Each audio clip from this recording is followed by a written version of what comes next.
Hi, guys. Before we head over to the show, I'd just like to say that if you enjoy the content that I produce here and want to help support the show, for $2 a month, you can get ad free episodes on Patreon. That's patreon.com/heavy metal tones. I'm also available on all streaming platforms and on YouTube.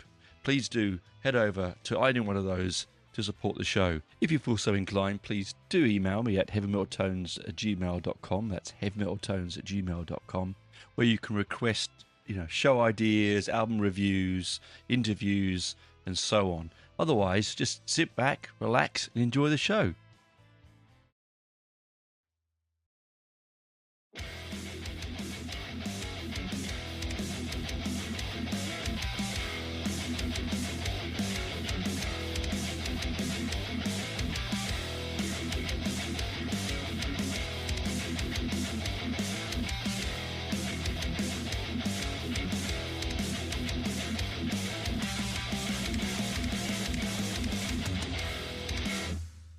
Hi guys, welcome to this week's episode of Heavy Metal Tones. I'm your podcast host, Tony Evans.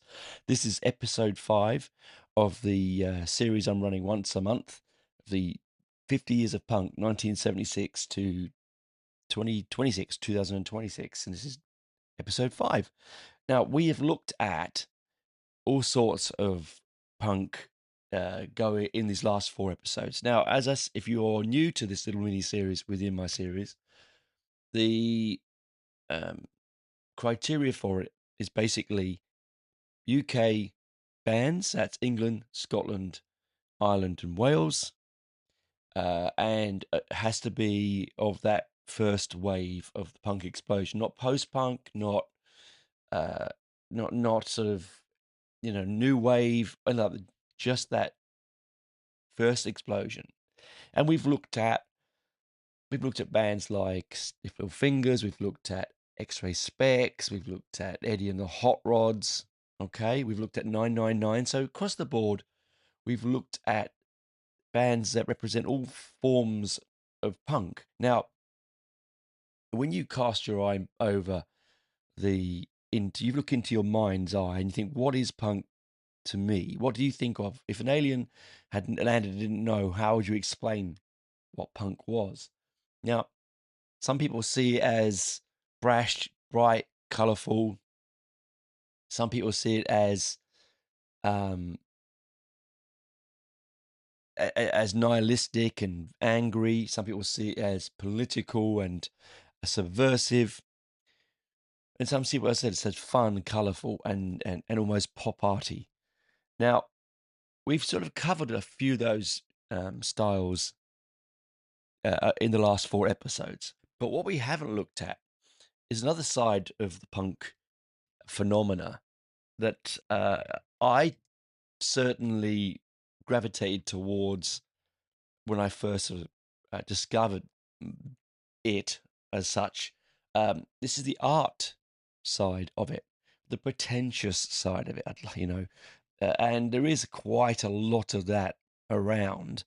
Bands like Wire, and to some extent Gang of Four. They're bands that sort of Cabaret Voltaire is another good one. There's sort of like art school bands, right? Arts, different to the Stranglers, different to the Pistols, different to the Damned, where these were working class people. I'm not saying what I'm going to say is that the band I'm about to talk about, Adam and the Ants, they certainly are working class people to some extent, but they are looking at a musical form. They're taking it directly from their art school experience.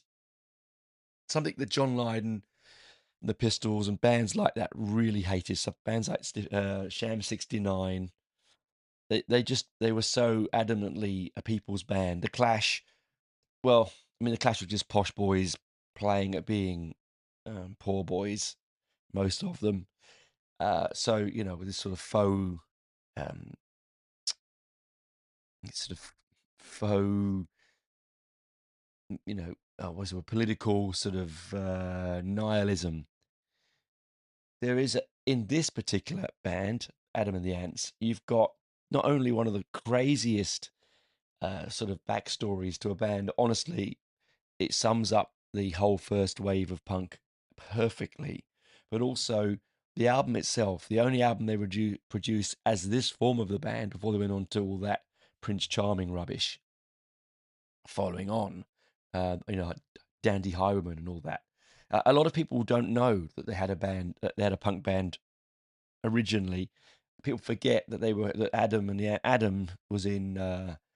um, was in Jubilee, the Derek Jarman movie. It's the first real punk kind of movie. They had singles on the soundtrack to that movie.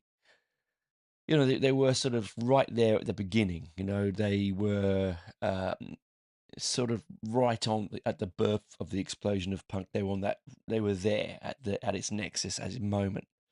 And so, um, instead of going down the Pistols route or the Damned or all those, they sort of went, because it was predominantly written. The album itself, Dirk Wears White Sox, SOX, by the way, is spelled socks. That he Adam wrote 90 odd percent of it, and many people have reviewed it and said it was I mean, at the time, people have said it was funk crossed with punk. It was a punk fusion album.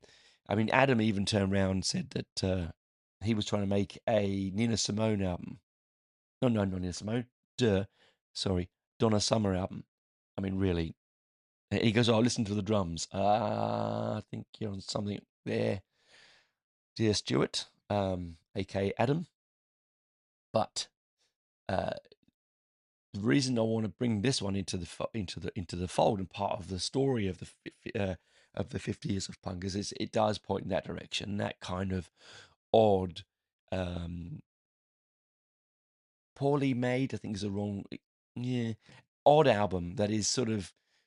I remember first getting, what, 1989 maybe 88. I come late to it. I had no idea that that the Dandy Highwayman had a punk album until a friend of mine mentioned it to me, and then I went and got a copy from the Tape and Record Exchange. I think I paid a couple of pounds for it, and it's with this original cover, which is a jet black cover that blends to a grey with a sort of blurred picture of a dancer facing away. It looks like a dancer, like a flamenco dancer facing away. Absolutely beautiful, stunning, stunning cover. Would not think it was a punk album. Again, it's the real art school phenomena flowing through. All right, and that also um, is why I think that they only had one album as that incantation of Adam and the Ants.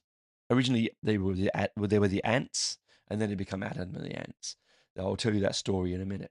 But why they only made that one album? Well, it did very well. It went to number one of the very first number one on the independent rock charts in the UK. I'd only just been formed, and it was the first number one album on the independent rock charts. The singles went to number one on those charts, but the album itself, in the mainstream, uh, did very poorly, as most punk albums did in the latter stages of the first wave, because every band and its dog was doing punk, and every label was jumping on the bandwagon and getting in wherever they could if they thought it was punk. I mean, XTC, good example, one of my favorite album bands of all time. I still think one of the greatest bands ever. But I think personally, the second greatest pop band in the history of popular music, outside of the Beatles, uh, just for their sheer ability, their melody, their composition, their lyrical play, and their musicianship. Anyway, we're not going down that route. We all know I love a bit of XTC. Now, um, it's because the labels are finding bands wherever they could. I mean, really, if I was to be brutally honest, if it wasn't for the fact that Adam, um, you know, had was there at the birth of punk and wanted to make a punk album. I didn't know. I'd put this album on. I would not call it punk. Not from that era, because I just wouldn't. It's not acerbic enough. It's not sharp enough. It's still poorly made. Yes, it is. It has moments where it's completely lost. It has moments of genius. But it's not an album that if I was to ask you, if I played it to you, you never knew what, if you, in your mind, you thought you knew what punk was, and I played it to you, you would not say it was a punk album. The stereotype punk album, you wouldn't. And that's what makes this a very special and interesting album, because it's a fusion of what Adam and the band thought was punk and what to them was punk, um, and not um, and not a stereotype. I mean, they first came. Adam first came across punk when their band, his original pub rock band, Bazooka Joe, were headlining at the Central St. Martin's College of Art. It's called the Central St. Martin's College of Art and Design now, isn't it? Um, and the Pistols was their very, very first show when they went, and he automatically, as soon as that was over, the band they had a massive argument. Bazooka Joe and himself, the band, where he thought the Pistols were the best thing since sliced bread, and the band didn't, and so they split up and left because he wanted to do that kind of music. And now we have Adam and the Ants. Now, so you've got to remember, this is a time when most people's education, it wasn't poor. That's not true. It was not. The working classes didn't educate themselves as greatly as the middle classes did, or the upper classes.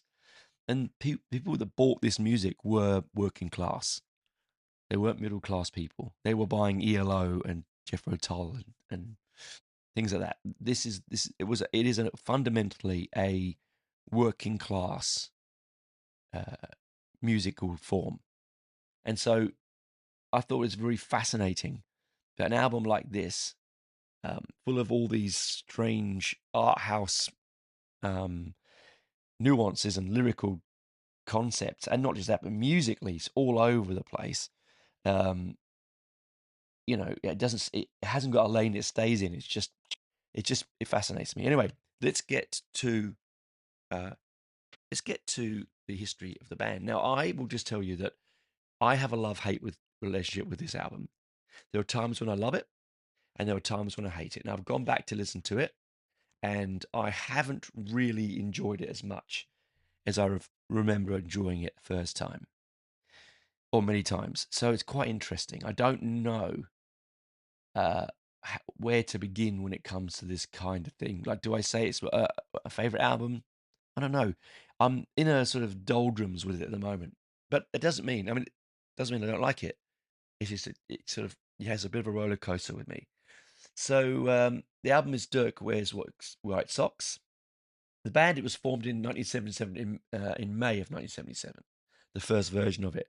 They went on to do obviously the Dandy Highway and all that kind of stuff. Originally being called the Ants until November of '77. Um, they they it finally got on the name Adam and the Ants from that time onwards, and releasing the album, of course, of the said same name in 1980. Now that's beyond the '76 period, but it's because they formed in '76. The album doesn't have to be released in '76. They have to be around in '76. That's my caveat. Uh, they had several managers. Jordan, the voluptuous, larger figured lady who would dance naked at Pistols concerts, the cat, and would wear SS uniforms and so on and so forth. Sadly, not with us anymore. She was their manager for a little while. And then after she left, Malcolm McLaren took the job on.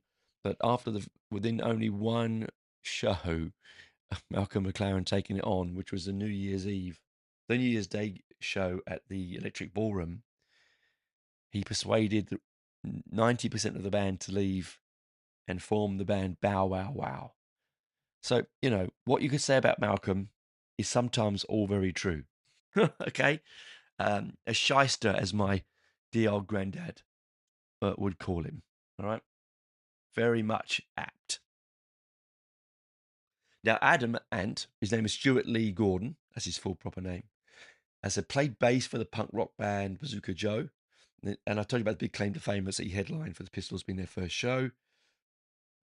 And that he left the band because Bazooka Joe hated the Pistols and he loved them. And they thought it was what a weird way to relate to leave a band. Who knows? Anyway, then he has to go and find other band members. All right. So he goes and gets in.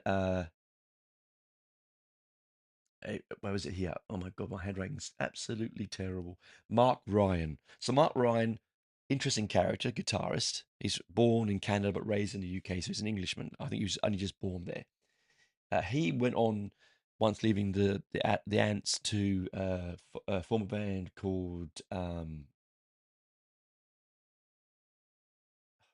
the Monochrome Set, who were apparently very, very influential on the Smiths and a lot of post-punk bands following that, even apparently for Franz Ferdinand. I don't know too much about them, but I have had a quick listen to the Monochrome Set. Not my kind of thing, but I get it. Okay. Uh, when Mark replaced the original, sorry, I've gone too far ahead as I always do. The original Ants were a gigging band, like they would gig in small pubs and clubs around London, and the original guitarist was a guy called Lester Square. Uh, that's that's the original guitarist, all right, Lester Square. Great name, mate. You can tell it's an early punk band when the band you've got singers like band members like Lester Square in it. All right, um, and he was replaced by Mark Ryan after a couple of gigs, and he was there for quite some time, Ryan, until that split. Um, now, give me just one second. I just want to put up a little side note to this episode. There is so many band changes and so many people changes going in and out of the doors of this band, and so much going on that if I've got something wrong or written it down wrong, I do apologize. Okay. Um, that now let me just scoot back a bit. The gig with the Pistols was 75, by the way. Now the band lineup starts with Mark Ryan on guitar, Paul Flanagan on drums, Lester Square on guitar, and Adam on vocals, guitar, and piano. Flanagan was replaced by Dave Barbarossa. Great name, eh? Bloodiest battle of the war of the Second World War, Barbarossa. um, and he was well known. This is a drummer. He was well known for creating that sort of tribal sound that was very popular made popular by Adam and the Ants in their second era, their Dandy Highwayman era. And so a lot of those drums that you hear on 80s music is due down to Dave Barbarossa. Now, with this lineup sort of settled, they recorded they recorded Plastic Surgery and Beat the Guest at Chapel Studios in 1978.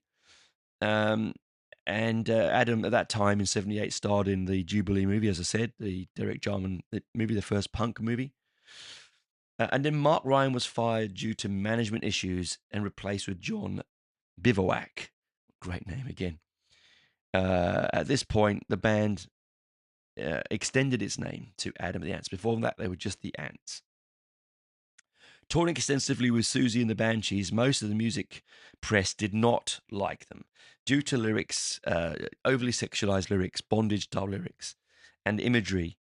They were sort of shunned by the Enemy and Sounds and bands like that, papers like that. So what do? They go and ingratiate themselves with punk zines like Ripped and Torn and Sniffing Glue to garner a following, which they did. They garnered a massive, massive following through the underground webzines. I really do miss a good web scene. I really do.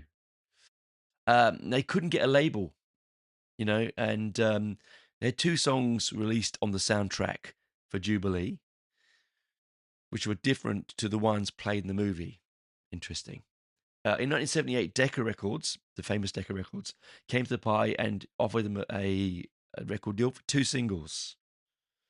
And the owner of Decca Records described them as a fairly standard black leather sourpuss punk band. Hmm. Um, and he said most of the songs were too slow and built to a hectic crescendo. I agree with that. Making their debut radio appearance on the John Peel Show on Radio 1 on the 23rd of January 1978. The songs included Deutsche Girls, If It Don't Matter, Puerto Rican, and Lou. And the band manager Jordan features on Lou. She sings on Lou. The day after recording those sessions for the original first one of 3 Peel sessions recorded by the band, they went back and recorded Deutsche Girls, Plastic Surgery for the Jubilee soundtrack, as I said, with extra dubbed guitar. They also, at the same time, parted ways with Jordan as their manager. That was on the 15th of May that she left the band, So this thing happens so quickly, isn't it? Then Bivouac left and was replaced by Matthew Ashman. Now, Matthew Ashman from Mill Hill, down the road from me, where I grew up. I found that out. Not makes any difference, but anyway. This lineup continued to demo new material. A second Peel session was recorded, this time including Xerox,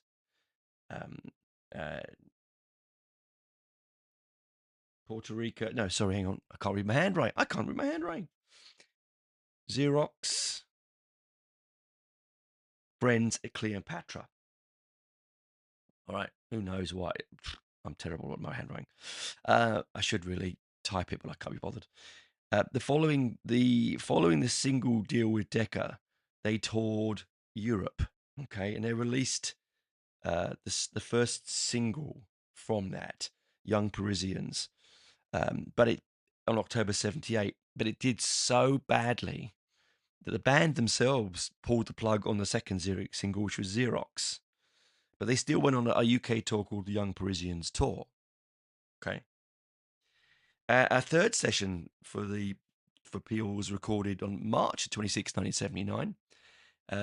Liturgy, Table Talk, Animals and Men, Never Trust a Man with Egg on His Face, which is one of my favourites, was also then recorded. This is the sort of thing that John Peel did a lot. If he liked a band, he'd constantly play them, record them, and then play them.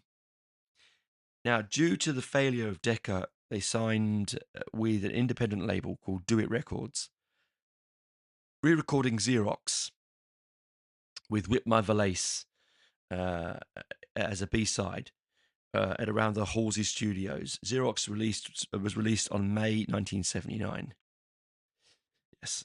After a sellout tour, backing Xerox, culminating in a sold-out Lyceum gig on August the 5th. Now, Lyceum, for those that didn't know that, was the place to be for a punk band. The Lyceum and Electric Ballroom, the Vortex, these were all the places to be. They then recorded, after that show, they then recorded their debut album at Sound Development Studios. Adam wrote and produced all the material on the album, taking 12 days to record because they'd already performed most of them live so many times that they were sort of had it down pat, right? After a sellout Electric Ballroom set, this is where it keeps going. They sacked Barbie. I don't know why. I don't know why they did. Sorry, no, not Barbie. They sacked Ashman and Warren. I don't know why they did that. I don't know. There's no real information saying why. I think it might have just been differences. Leaving Barbie and Ant to work on new material. Warren was replaced by Lee Gorman. Ashman returned to the band after that.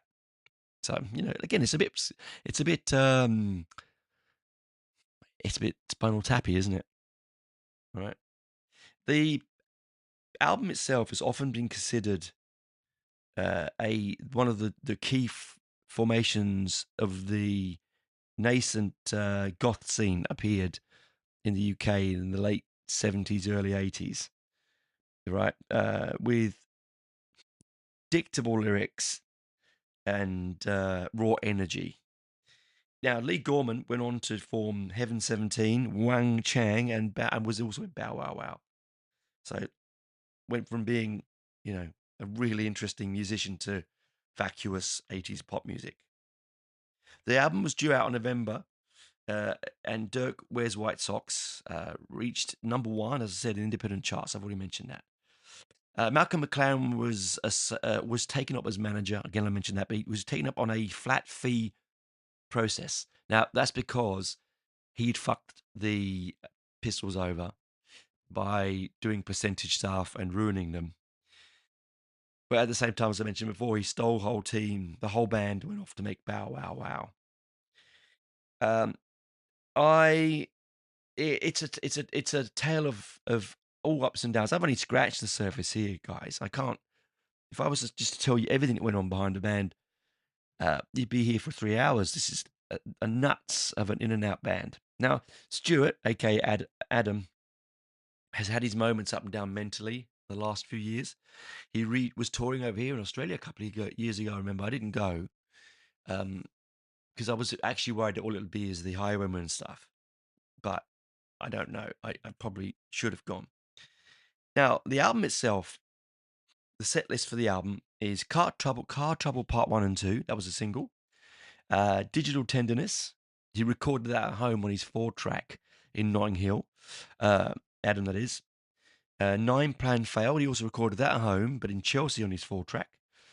Day I Met God and Table Talk. And then you flick over the album, you get Cleopatra, Catholic Day, Never Trust a Man with Egg on His Face, Animals and Men, Family of Noise, and The Idea. Now, in America, when it was released, they changed the cover because I don't think they would expect art house music to be punk to be that art house. And they repressed it, replaced Catholic Day with Car Trouble single reversion, the single version of Car Trouble, and recorded, replaced the Day I Met God with Kick with a different lyric to it, because the 70s were not that far away from the assassination of John F. Kennedy, and you don't muck around with their faith in America. Well, back then you didn't anyway. I mean, I don't think there's that much problems as it was, but back then you just didn't do it. Anyway, we'll talk about the album when we get on the other side. I've blurbled on too much, and I hope that you understand where I'm coming from. There's so much to put through. I'm going to go back and listen to it again, just one more time before I record the second side, just to acquaint myself with it. As I said, I'm in a downside with it. I'm going to try not that to be the case when I review it or talk to you about it. I'm going to try and talk to you in a way that sort of straddles both where I can. You know me, I'm not a negative person by nature. So let's try and see what we can pull out from Adam and the Ants' first and only punk album, Dirk Wears White Sox. See you on the other half. Bye for now. Before we had AT&T Business Wireless coverage, our delivery GPS wasn't the most reliable. Once our driver had to do a 14-point turn to get back on route. A 14-point turn! An influencer even live streamed the whole thing. Not good for business. Now with AT&T Business Wireless, routes are updating on the fly and deliveries are on time. And the influencer did get us 53 new followers, though. AT&T Business Wireless. Connecting changes everything. Geico presents a 30-second podcast between your podcast. Today's story is shared by one of our listeners. It's called Betrayed by Bill. It was in that moment I caught who was staring back at me in betrayal. Or more like what? My insurance bill. With trembling hands, I grabbed my phone and switched to Geico. saving about $900 in the process, and never to be betrayed again. Now that was bloody riveting. It feels good when the story ends with savings. It feels good to Geico.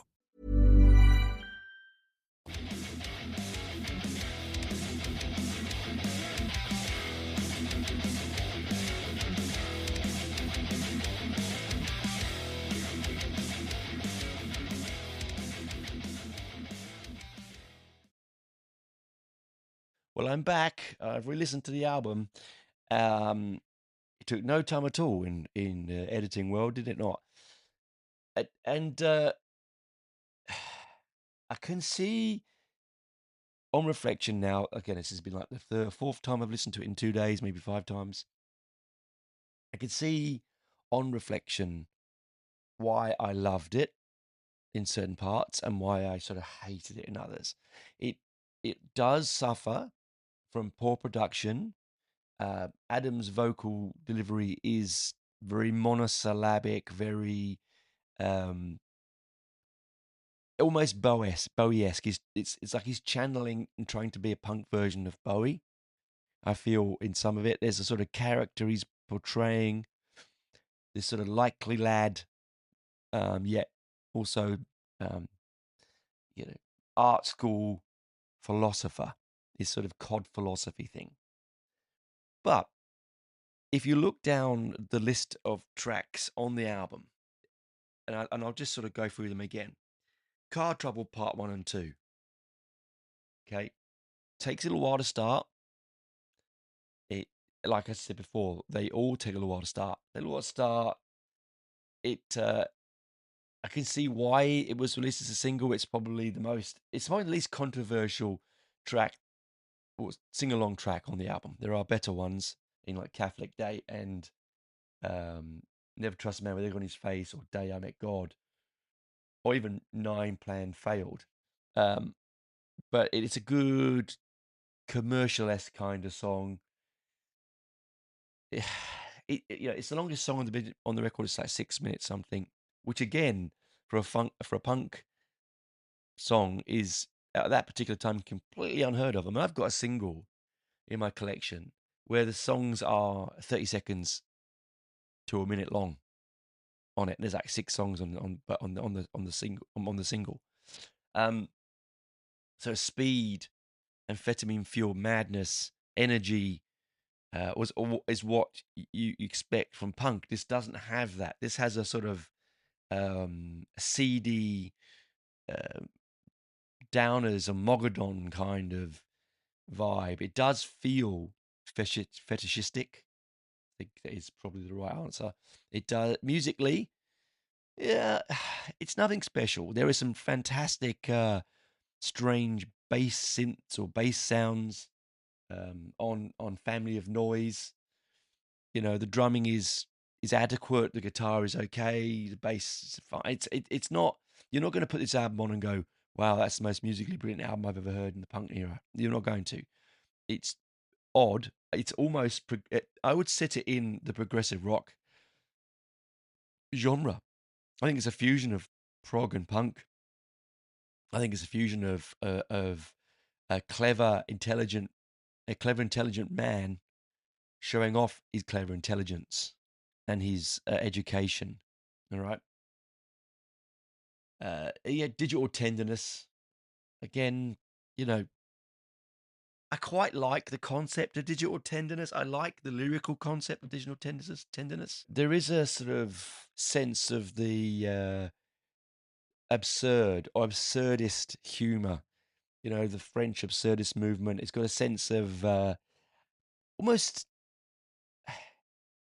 Punch and Judy-esque, right? The lyric opening lines to Car Trouble Part 1 and 2. I've got a pizza-landed complexion, bright green socks. I'm the happy little face on the charity box. But you don't look in my direction, you always look away. You thank the Lord God above, you're not modelled my way. What the hell is that about, to be honest? I mean, it's absurdist, right? And then I woke up right in the middle of a horrible dream. Yes, I woke up. I dreamt I was a spastic with my boot, but my boots were clean. Now, at this point, he's using words like spastic, and I apologise for anyone who gets offended by this. In the UK, spastics were disabled people, and we had a spastic society. They had to change their name because it was a derogatory term used for people with disabilities. You would call someone a spastic. Very horrible. But I dreamt I was a spastic, but my boots were clean. Now, the reason he's saying that is that there was this image in the 70s, and I remember it quite vividly into the 80s, where special kids, because they kept falling over and dragging their feet, they were always muddy and dirty. Yeah. You're a solid instigator on the human code. You held back the traffic while I crossed the road, but please don't try and be my martyr. The good Samaritan play because my silly Cuban heels will give you your games away. See, I don't know what he was. It's a dream. It's got to be. It's a dream kind of thing. Absurdist. It's really quite stupid, actually, and it's one of those ones that you can see why when Adam was or Stuart was given the realm of the whole album to do lyrically, um, he's gone down some strange rabbit holes. All right, and what do I say? Really, um, it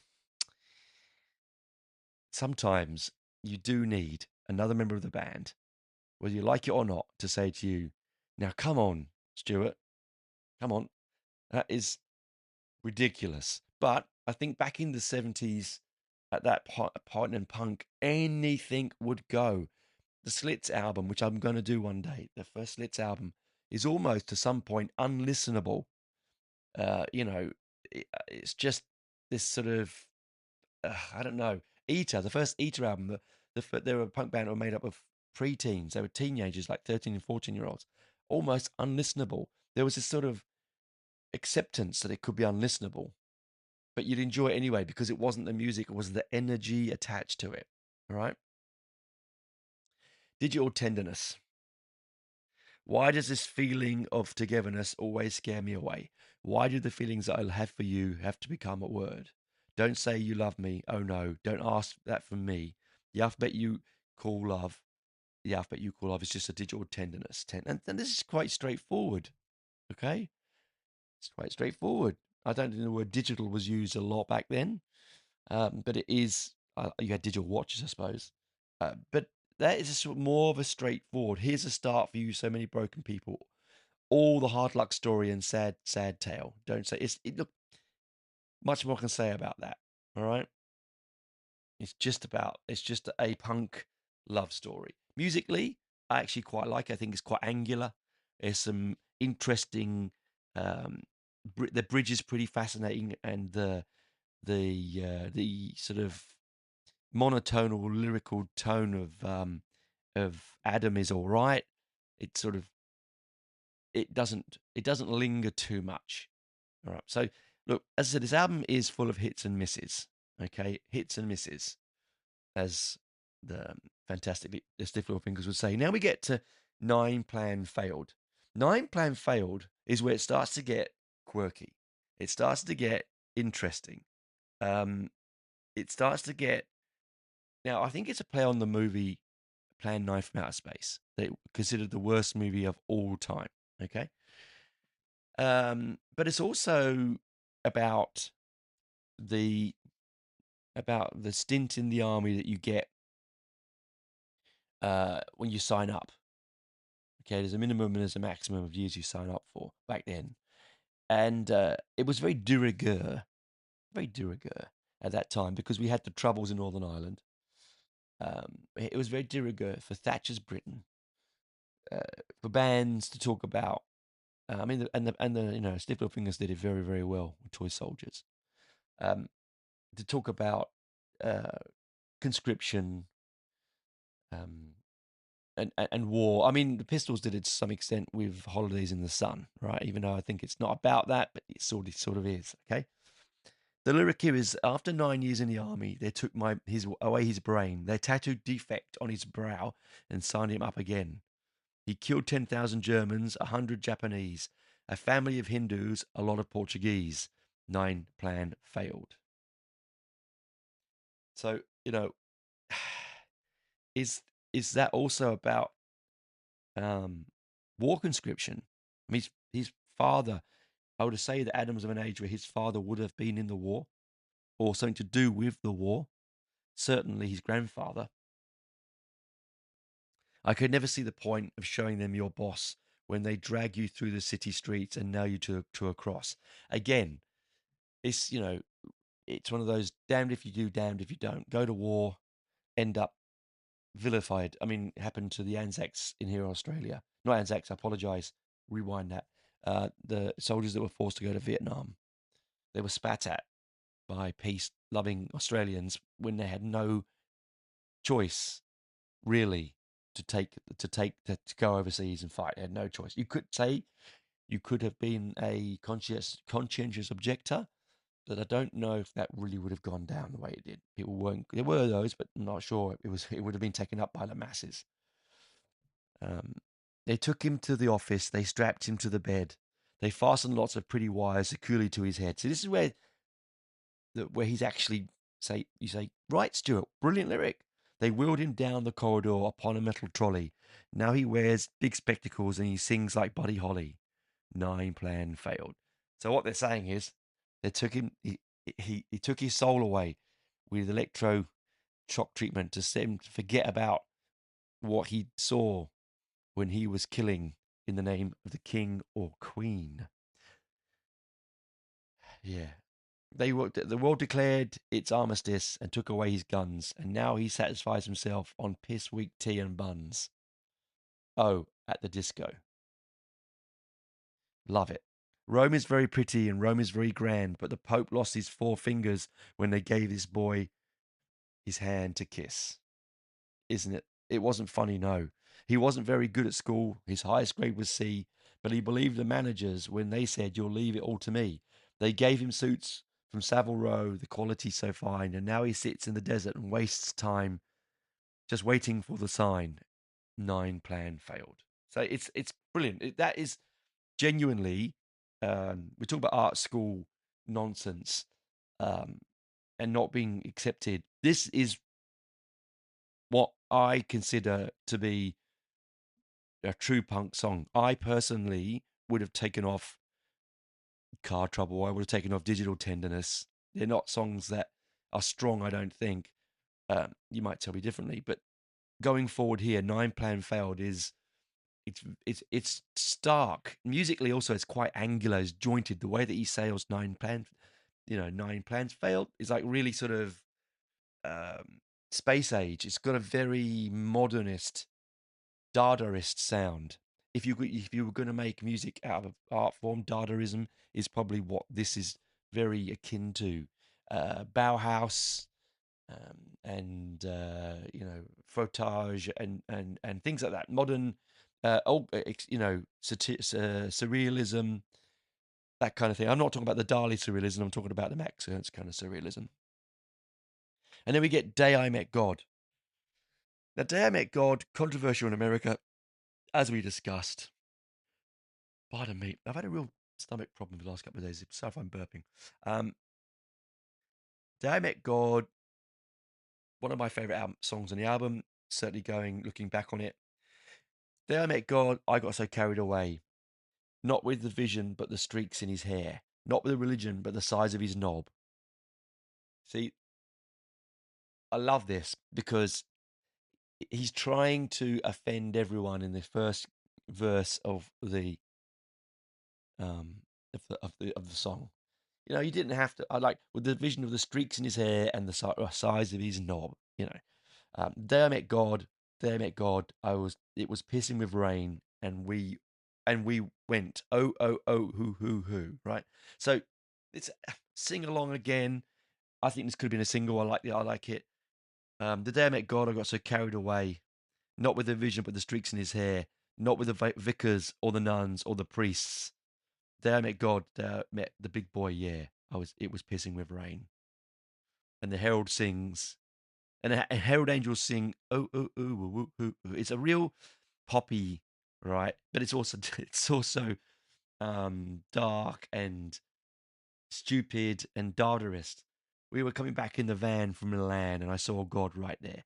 Coming back from the van, in the van from Milan.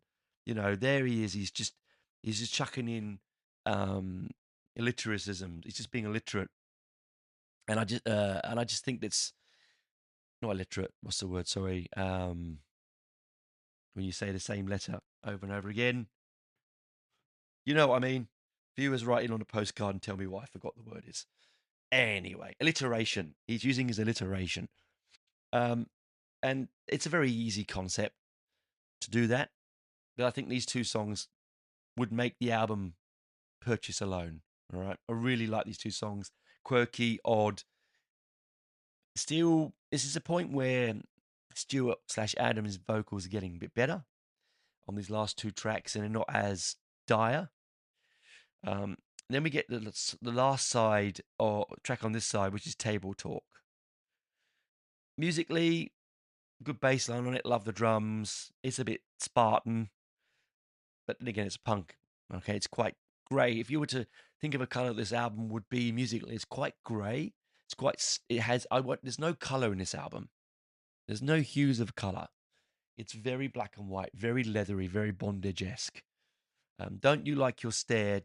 Don't like the arm in the air. Your style is so brash and that silly mustache, but it was table talk. I don't know. Of course, he's talking about, I think he's talking about Mr. A. Himmler. Hilter, I should say. Hitler. I'm just trying to not get cancelled. It's table talk. And I think what that means is that he's probably got friends that are neo Nazis and they say, yeah, no, we don't like Hitler. Oh, no, no, no, no, no. But when the doors are closed, they're leafing through Mein Kampf. Evil I see sends bad vibrations through me. Oh, what a square with your diagonal hair. But it was table talk. Oh, I said to Jilly, how do you table talk? Oh, I said to Jilly, how do you do table talk? So I don't know who that Jilly is. Geli. Not sure. But that's what it is to me. And then it does this lovely bit of like they do use early sampling, like they use some I think some radio samples in there. Somewhere on the album, I'm trying to remember where it is. There is "I Want to Hold Your Hand" from the Beatles.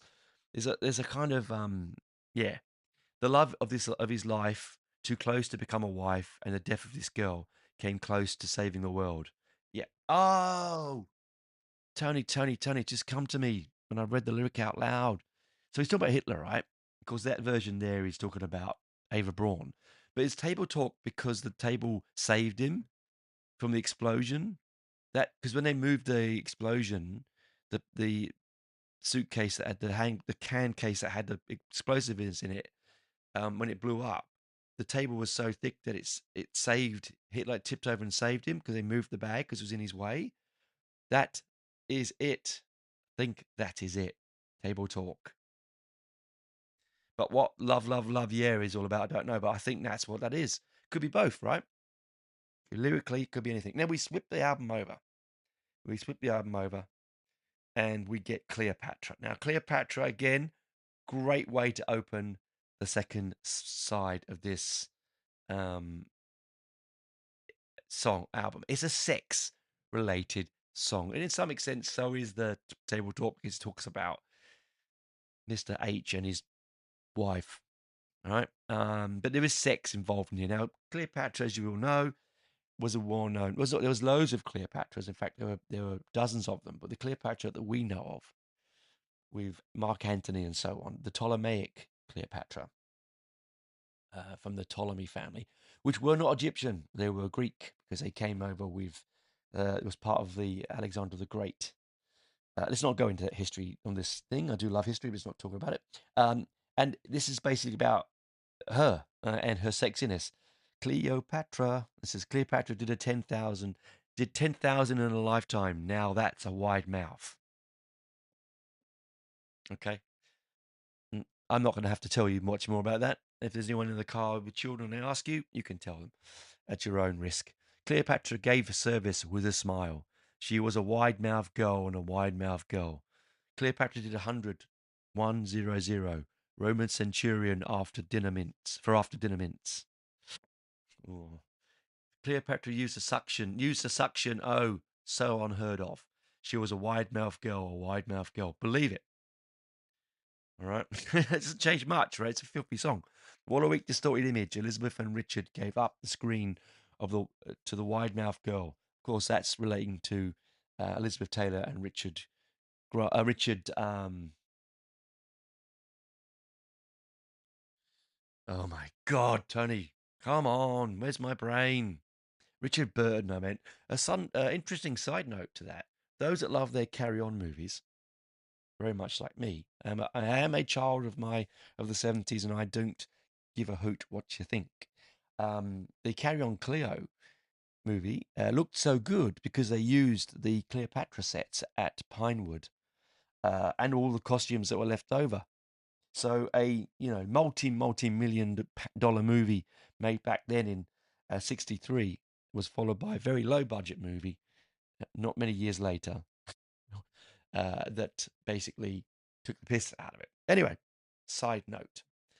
A good song, musically, quite nothing, you know, going to really change the world. As I said, still quite monochromic. It's still Angular. It does some interesting modern stuff. There is some things on it that you can hear going forward on the later Adamant albums, and certainly onto sort of the spin-off bands like Bow Wow Wow and so on. There are some stuff going on there where they're trying to use the technologies of the day, but without being uh, too clean and polished. Now we get Catholic Day. Catholic Day, I remember playing this song. Here's a little side note. I remember playing this song to my wife when we were dating. Now she is a very big fan of Kennedy, right? And she loved everything to do with Kennedy, the whole story of the Kennedy family, all that kind of stuff. And so when I played this to her, I remember it was the one thing I thought was a bit odd. She found it very distasteful, and I honestly can see why the Americans would have taken it off the album, and I can see why she would have thought it was distasteful. I think it's really really a piece of art. This particular track, really great. Way it's angular, so the way that he says "Did Kennedy," like he's like this kind of it's almost prototypical new wave. It's almost creating new wave as a sound. In fact, it's caustic. It's angular. There's nothing pretty about it. It has got a deliciously sing along um, song for the lyric that it portrays. It opens up with Kennedy died in '63. Poor John F. That's how he does it, and then he repeats that, and it says no more messing around playing with Monroe. Ooh, playing with Monroe. So that's the bit that I really like. That sort of catchy stuff. No more tuning in the middle age. No more turning on the middle-aged ladies. Ooh, middle-aged ladies. All I remember was your sporty young hairstyle. Ooh, your sporty young hairstyle. All I remember was the Catholic Day. Because he was a Catholic. Very much a Catholic, right? And that's the point of this. Kennedy died in '63, poor John F. Now, this is the bit that really upset Karen. Kennedy's wife with his brain on her knee, poor Jackie. Kennedy's wife with her brain on her knee, poor Jackie. For some reason, that really kind of got to her a bit. And I get it. No more rocking chairs sitting on the front porch. Ooh, sitting on the front porch. No more soft drugs playing the space race. Playing the space race. All I remember was your Levi stay pressed. Ooh, Levi stay pressed. All I remember was the Catholic Day. And then, for you and I are privileged to serve for the Greater Republic. It would be in what could be the most decisive decade for its long history. The choices we make, for good or ill, will affect the welfare of generations yet unborn. I see the chickens have come, and that's basically a little bit of Kennedy thrown in there, and then 6 repeats of "I see the chickens have come home to roost," because for all of his great words, I believe there were thoughts of him being quite hypocritical. In the world beyond our borders, steady progress has been made in building a world of order. The people of West Berlin remain free and secure. A settlement through still precious. Sorry, precarious. though still precarious, has been reached in Lao. And this again, um, these are read out, and then bang, no more messing about, playing with Monroe, and so on. Repeat. So it's actually it it does remind me of bands um, going forward into the 80s, bands like Flux of Pink Indians, Crass to some extent, um, those kind of UKDK, those kind of real harder, darker, political based punk bands. It does remind me of that, this song. Sort of, it could be the thing that lights that fuse. You never know, right? Brilliant song, worth the album alone if you don't mind, if you're not squeamish. Then we get, as I said a bit earlier, my favourite, Never Trust a Man with an open brackets with egg on his face, close brackets. Sing along, nuts. Love it. Love it, love it, love it. I don't know why I love it. I can't really say why I love it. I just do, all right? Um, a man and a woman walking down the street with a son and daughter. Oh, it's so sweet. When mummy turned to daddy and she said, "My dear, right your wheel because the end is near." She then pulled out the gun. He saw the sparks, messed up the suit, and he bought that he bought from Marks. Oh, God, terrible. I'll say it again. A man and a woman walking down the street with a son and daughter. It was so sweet. When mummy turned to daddy and said, "My dear, write out your will because the end is near." Then she pulled out the gun. I saw the sparks, messed up the suit that he'd bought from Marks. Because she'd heard the voices from outer space, she heard the voices from outer space saying, "Never trust a man with egg on his face, never trust a man with egg on his face." It's, it's absurdism, and I love it. 3 months later, Mrs. B stands, a smile on her face, blood on her hands. The kiddies got scared and ran home to bed. The headlines in the paper said that she was the victim of an awful plan, announced through the mouthpiece of a little green man. She heard the voices from outer space saying, "Never trust a man with egg on his face. Never trust a man with egg on his face." And then it ends with la la la la la la la la la la la. It's a yeah, it is openly one of the nuttiest songs of the punk era. And there are some nutty songs out there, but this one just seems to, I don't know, just grabs me. I think it's, and I do love the melody in this particular piece of music. I really do. We're getting close to the end now. We've got a few more here. We'll get to Animals and Men. Okay, let's have a look here. Animals and Men. Now, this is the art school thing, okay? This is purely art school thing. I'll explain where he's coming from because it will take a little while to understand if you don't know. Otherwise, you can go and research it yourself. They believed in technologies, speed, angularity.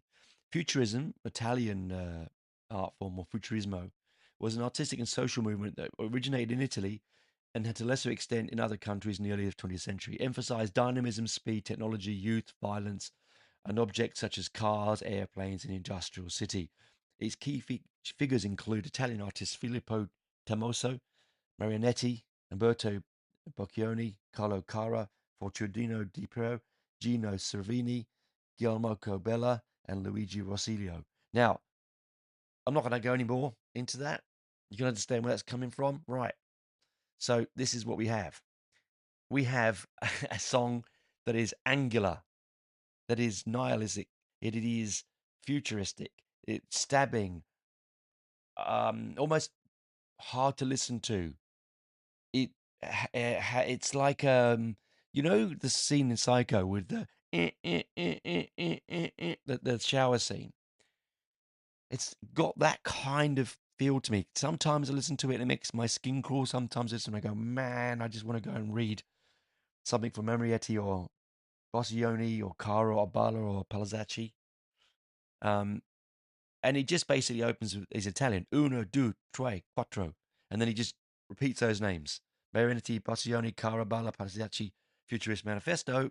And it's like sharp and angular. The war is the world's only hygiene. Energy and fearlessness. Racing car, the beauteous beast, hurled defiance at the stars. So they believe that the modernism and the cleansing of humanity through um, machines and weapons was the way to move forward. Voices of animals, animals, men. All right. And again, I don't. And the futurist theatre goes, and it goes, Mariette Boston, Eddie Gold. I don't know enough about futurism. When I was at art college, it was not something we scooted over very quickly. I was more into the obscure surrealists than the futurists. The futurists. There was all typefaces. It's very punk in a way. In fact, punk really is futurist. And that's why probably this is one of the most punk songs ever made, to be fair. Noises obtained by percussion, metal, wood on skin and bone, voices of animals and men, laugh and shout and scream and moan. Yes, it's very short, angular, sharp, to the point. It's exactly how the art was, how the manifestos were, how the books that they would print and the leaflets they would put out in Italy in the early part of the century. Okay, this makes it works very well for this piece of music. There's a famous Umberto Boccioni uh, sculpture called Unique Forms of Continuity in Space. It was done in 1913. It's a bronze cast. It's actually the Museum of Modern Art in New York. I saw it when I was there many years ago. It's very beautiful. It's very, it's almost reminiscent of a very early version of mech, the modern Japanese stuff. It's very robotic. They believe, the futurists believe, that art should be inspired by modern marvels of their newly technological world. Just as our forebears took the subject of art from religious atmosphere that enveloped them, so we must draw inspiration from the tangible miracles of contemporary life. Yeah, there you go. And they had their leaflets that they would give out, as I mentioned. Okay. I would certainly take yourself some chance and have a look at some of them, some of the artwork, see what you think. It might not be you. There's a fabulous piece of painting by Boccioni again. I'm probably saying it wrong. Called The Laugh from 1911. Okay, just wonderful. All right, so the art movement itself is very, very interesting. And you've got to remember, this is pre-war and then post First World War. There's Russian futurism and there's American futurism. All right, so the futurism did go across the world. It sort of put its fingers into architecture and music. All right, Stravinsky, Strauss, Mussorgsky, Sibelius, not Stravinsky, sorry, Strauss, Elgar, Mussorgsky, Sibelius, they're all considered to be part of that movement as well. Anyway, enough of that. It's a brilliantly stark and angular track that, along with a couple other tracks, makes his album worth the buy. I'm listening to it again now, and there are a couple that I would skip past. So far, I would skip past Card Trouble and probably Digital Tenderness, and to some extent, maybe even Table Talk. And then we get Family of Noise.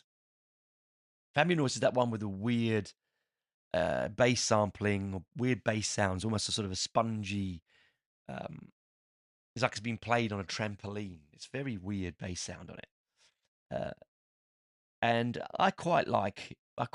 I think it runs off nicely from Futuristic Manifesto. A lot of people. This is the lyric. A lot of people in this great big world say love everybody. A lot of people's busy, busy, busy, busy being very modern rolls on from that, right? The family of noise is here and it comes to save everybody. Now, I think what he's talking about that is that punk and cacophony and angularity is a clean. It's like metal, like a lot of musical forms. They become clansman like, right? You're part of the family. There are like, you don't see it anymore. Teenagers now don't see it to some extent. It's there, but it's not noticeable. You could tell a skinhead from a punk, from a rasta, from a a rude boy. You could tell them they all had their own tribes. Not so much now. The family of noise is here, and it's come to save everybody, basically, and it comes to save you and me. It goes, and then there's music, sort of sharp, kind of weird, angular music that goes into that breakdown. Family of noise is here to save everybody, and it's here to save everybody, you and me. All right, and it just basically carries on with that same concept through the whole song. And then they start singing, "She loves you, yeah, yeah, yeah. She loves you and the family of noise, yeah, yeah, yeah."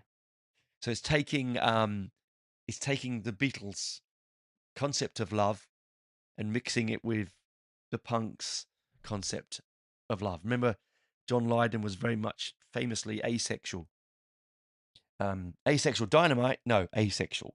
He was very much interviews. He would, even though he married the love of his life, sadly passed away only recently, Nora.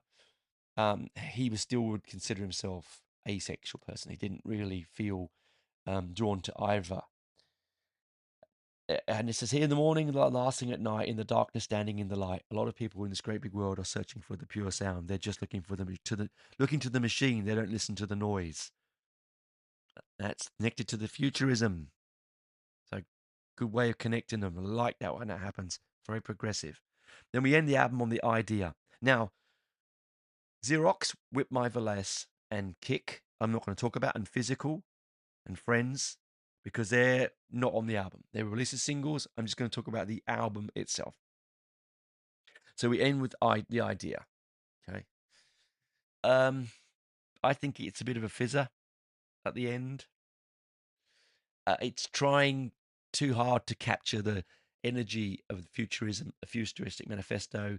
It's trying too hard to catch the energy of my dear God. He's trying to, it's just not. It's good, but it's not what I'd end the album on. I went to the zoo to look at the animals. They saw one.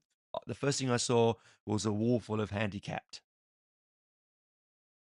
Here we go. So, I mean, not John Lydon, sorry. Um, what's his name? Oh my God. See, this is when your brain just leaves your head. Not Elton John.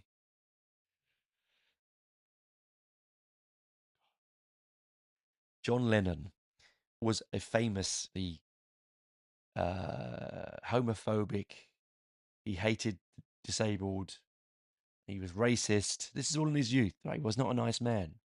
And this is the sort of thing I think that Adam is sort of playing on here.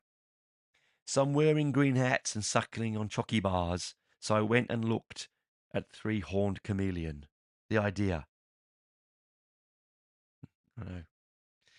He walked up and down, just trying to get close to me.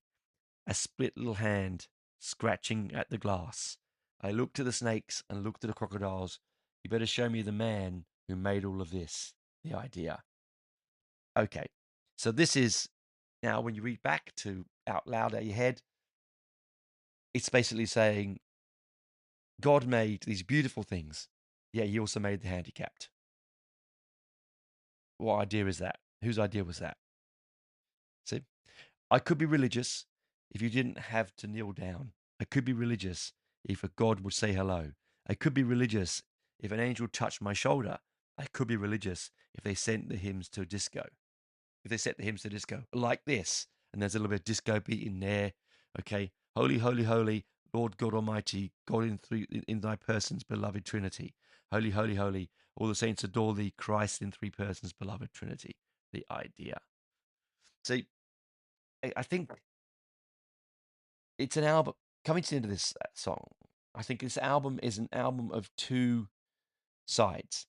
It's an album of two several directions. It's directionless. It's focused. It's uneven. It's awful, at the same time brilliant.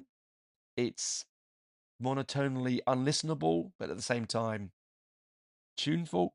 It's a real weird melange of different things. And I think depending on the time of day, the time of year, and where you are in your life when you hear it, is where you'll hear differently from it. Would you think that this same person would be the Dandy Highwayman? No. No, you would not. You can see why that Stuart in later life had a lot of was, I believe he had been sectioned. He sectioned himself, I think. Could be drug use, but I think at the same time, I think he's just also, um, he dances on the edge of genius, that dances on the edge of madness, and doesn't know, like, this album, it hasn't been filtered. No one has gone, look, guys, this doesn't make any sense. What are you talking about? But I'm glad they haven't, because it is a moment in time that makes this one of the oddities of punk that has been forgotten by most people, but at the same time revered by the darker side of life, because it does look over its shoulder into the abyss, uh, and grin back at the darkness that smiles back at it, at him, at it. So, do give it a listen. See if you enjoy it. This is the art. This is the arty part of punk. I truly believe. There probably is more arty ones than this. You could probably tell me that in the comments, or send me information, or whatever. Email me, message me, whatever. But I think this is truly like where it begins. And they were, of course, such a mishmash of different musicians in and out, roundabout, but all to the behest of Stuart, all to the behest of Adam Ant. Anyway, that's enough for me this week. That's part 5 of the 50 years of punk, 1976 to 2026. This is the art episode. I hope you do listen to the album. Tell me what you think. I'm sure you're going to either love it or you're going to hate it. Anyway, that's enough from me. Bye for now. Keep safe, and I'll talk to you next week. Ta-ta.